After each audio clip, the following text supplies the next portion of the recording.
I've been with Temple since the spring semester of 2017. I have always loved working with animals. I really enjoyed finding out about the cool things that they can do. I thought that meant at some point that I should be a veterinarian. So I went to Howard University in Washington, D.C.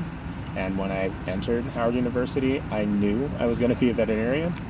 And then my first summer, the summer after my freshman year, I did an internship at a dog and cat hospital in my home in Philadelphia, and I hated it.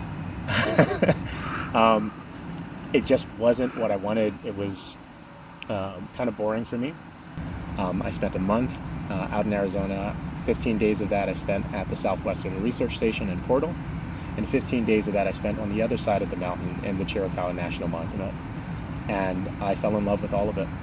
I turned to George at some point during that summer and I asked Dr. Middendorf, is there any way that I can get paid for this? And George laughed. And when he was finished laughing, he said, sure. And that was the start of my path in animal behavior in ecology. I've always enjoyed teaching. At the time, I was working full-time at the Educational Testing Service, and I was in a professional work fellowship. Think of it as a postdoc, working under a guy named Chris Gentili. And Chris worked at Temple as an adjunct as well, and knew that I liked to teach. He's also a biologist. So he told me when they were looking for some adjuncts to fill in for the recitation sessions for organismal biology.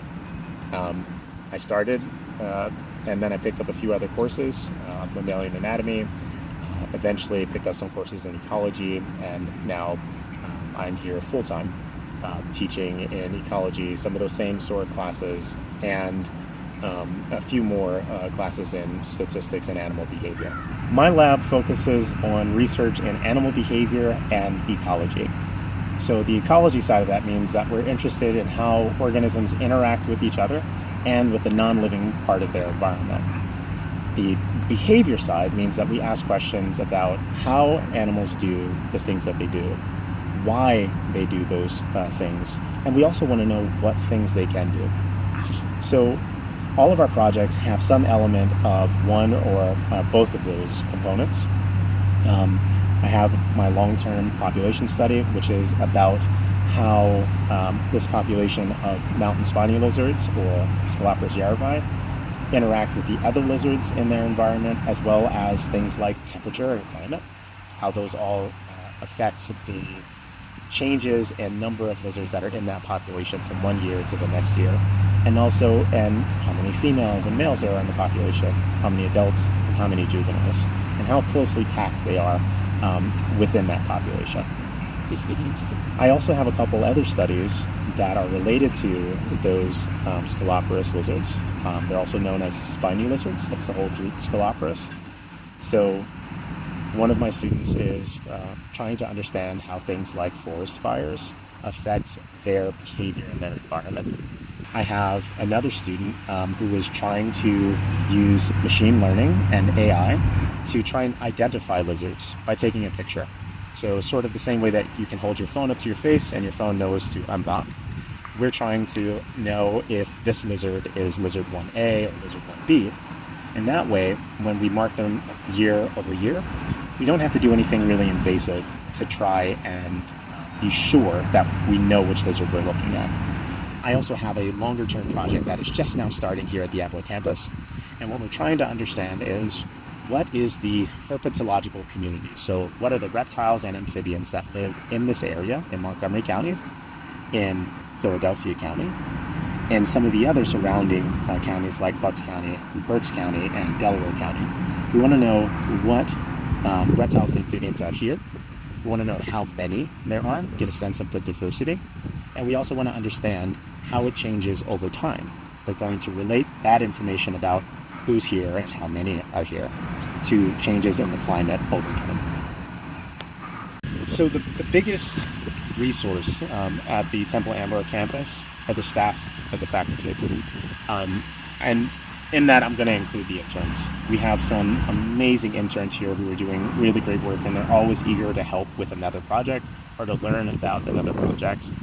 The staff here have been really supportive in making sure that I, one, could get access to the campus so that I could do my work. I work on reptiles and amphibians, and you may not know this, but a lot of them are active at really weird hours. The frogs don't start really getting active until 10 o'clock or so. And a lot of campuses, that could be difficult to get around and get access to the campus late at night like that, working all the way into maybe 1 or 2 o'clock in the morning.